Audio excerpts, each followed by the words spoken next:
আমরা সবাই সাধু সন্তরা আজকে এই সমাবেশ করছি। এর মূল উদ্যোক্তা আমরা বাংলা সাধু সন্ত সমাজ, যে সমাজ আপনাদের দেওয়া অর্থে, আপনাদের দেওয়া অন্নে, আপনাদের দেওয়া বস্ত্রে প্রতিপালিত হচ্ছেন এবং তার দ্বারাই আমাদের একটাই কাজ, এই ধর্মকে জাগরণ এবং ধর্মের জাগরণ এবং ধর্মকে জাগিয়ে রাখা। আপনারা যদি সনাতন ধর্ম নিজেকে সত্যি মনে করেন, যদি আপনারা মনে করেন যে আপনাদের রক্তে ব্যাস বশিষ্ঠ আদি রক্ত প্রবাহিত হচ্ছে, আপনারা যদি নিজেকে প্রকৃত ভারতে সেই ঋষিদের বংশজ বলে মনে করেন, তাহলে আপনাদের কাছে একটাই বিনীত অনুরোধ, এই সমস্ত অন্যায়ের পেছনে যা যা দিনের পর দিন আপনারা অন্যায়ের পর অন্যায় দেখছেন, বন্ধু বান্ধব আলোচনা করছেন, ফেসবুকে লাইক করছেন, শেয়ার করছেন, আবার যে যার ভুলে যাচ্ছেন, আবার যে যার খাওয়া দাওয়া ঘুমের মধ্যে ফিরে যাচ্ছেন, জানবেন আপনার এই নিশ্চিত ঘুমটা কিন্তু আর বেশি দিনের জন্য নেই। একটা দেশ জ্বলছে, আর একটা দেশ সীমান্তবর্তী অঞ্চল, যার মধ্যে 8টি জেলা সংখ্যালঘু হয়ে গেছে এবং স্বাভাবিকভাবেই সংখ্যালঘু হিন্দু হয়ে যাওয়ার কারণে আমাদের শুনতে হচ্ছে, আপনারাও শুনে কানে তালা লাগিয়ে বসে আছেন, দেখে চোখ বন্ধ করে বসে আছেন, 20% হিন্দু হয়ে গেছে, তাদের কেটে গঙ্গার জলে ভাসিয়ে দেওয়া হবে। এই কথা আপনারা শুনে এখন এখানে কানে আঙুল দিয়ে বসে আছেন, এর থেকে বড় দুর্ভাগ্য আর কি হতে পারে? সেই জন্যে আমরা এই ভারতবর্ষ শক হন মোগল পাতাল মিলনের দেশ, আমরা বরাবর মিলন চেয়েছি। আমাদের আগে পূর্বপুরুষরা নানা মতবাদ, নানা দর্শন নিয়ে বিবিধের মাঝে দেখো মিলন ও মহান এই মন্ত্রে ভারতবর্ষকে জাগিয়েছে। কুম্ভ মেলায় হাজার হাজার পরম্পরা, হাজার হাজার পোশাক, ভাষা সব মিলে একাকার হয়ে যায় যেখানে কুম্ভ স্নান করতে গিয়ে আপনারা দেখেছেন। এই মিলন বলে ভারতবর্ষ। আজকে আমরা এই কথাগুলো বলে যে মহারাজজি বলছিলেন আমাদের উপরকে আপনারা আইসোলেটেড করছেন, এরা হিন্দুত্ববাদী বলে। আজকে হিন্দুত্ববাদী না থাকলে আপনারা জানবেন আপনাদেরও কিন্তু আর নিজেদের হয় ধর্ম পরিবর্তন করতে হবে, আর তা না হলে আপনাদের ঋষি মুনিদের ঘটা করে গঙ্গার ঘাটে মহালয়ে তর্পণ করা বন্ধ হয়ে যাবে।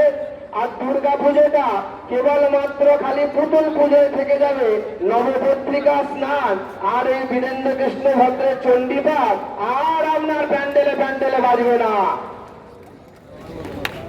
তাই জাগরণ হবার জন্য নিজেকেই জাগতে হবে। দেখেছেন একটা সমস্ত সিকিউরিটির মধ্যে মোড়া একটা জায়গা, কলকাতা শহর তলা থেকে উপর পর্যন্ত সিকিউরিটি গার্ড, তার মধ্যে আমার বোনটা কিরম ভাবে কি অপরাধে কি নৃশংস ভাবে সেখানে মৃত্যুবরণ করলো, এ আপনারা দেখেছেন। কাল আপনার বাড়ি মেয়ে হবে, কাল আপনার বাড়ি মেয়ে হবে।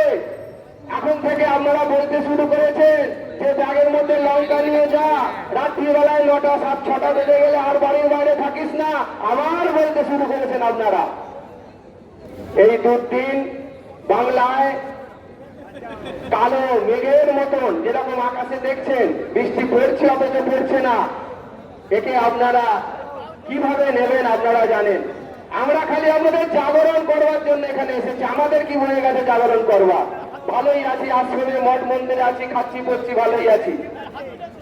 কিন্তু আমরা এই সনাতন ধর্মকে শেষ রক্তবিন্দু পর্যন্ত এই ভারতের শোণিত ধারায় বেদ ধ্বনিত হোক, গোমাতার বংশ রক্ষা হোক, এখানে গীতা উপনিষদের চর্চা হোক, এখানে আমাদের সনাতন ধর্মের দুর্গা পূজা, গীতা পাঠ, চণ্ডী পাঠ হোক, আমাদের সনাতন ধর্মের মানুষরা গঙ্গায় গিয়ে দেবাং স্তর্পয়ামি, পিতৃং স্তর্পয়ামি, মনুষ্যং স্তর্পয়ামি, ব্রহ্মস্তম্ভ পর্যন্ত জগৎ এই বলে তারা তর্পণ করতে পারুক, এর জন্য আমাদের এই রাস্তায় নেওয়া।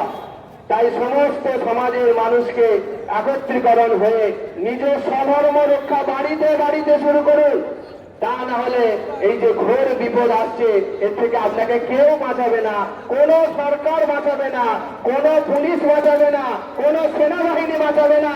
আপনারা বাংলাদেশে দেখলেন সেনাবাহিনীরা পর্যন্ত সরে গেছে, পুলিশ সরে গেছে, আগেই দোষ দিয়ে সরে গেছে, সেখানকার হিন্দুরা এক হয়ে আবার জেগেছে অল্প সংখ্যক হয়ে। আমরাও কি অপেক্ষা করব যে পশ্চিমবঙ্গের বুকে অল্প সংখ্যক হবে? আমাদের স্বাধীনতা জেলায় জেলায় আপনারা দেখবেন যে সমস্ত সংখ্যালঘু হয়ে গেছে জেলাতে, সেখানে বিদ্যাসাগরের মূর্তিকে কালি দিয়ে লেপে দেওয়া হয়েছে।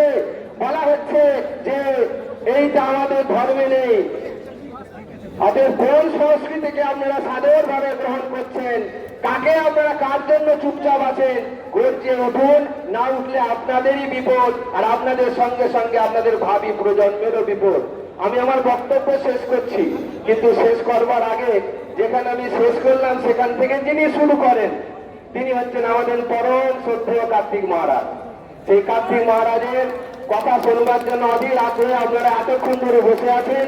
সেই জন্য কার্তিক মহারাজকে আমরা মঞ্চে আহ্বান করছি, কারণ আমাদের সময় খুবই সংক্ষিপ্ত, আমাদের বর্ষা আসছে এবং আমাদের সময় উত্তীর্ণ হয়ে যাচ্ছে।